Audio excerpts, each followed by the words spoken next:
فجعله غثاء أحوى سنقرئك فلا تنسى إلا ما شاء الله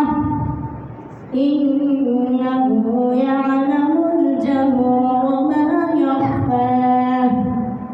ونيسرك لليسرى فذكر إن نفعت الذكرى سيذكر من يخشى ويتجنبها الأشقى الذي يصلى النار الكبرى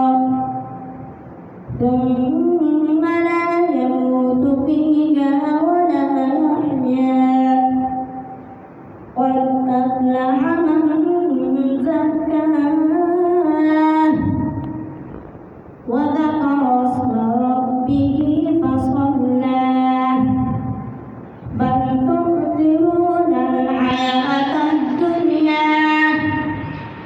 والآخرة خير وأبقى إن هذا لفي الصحف الأولى صحف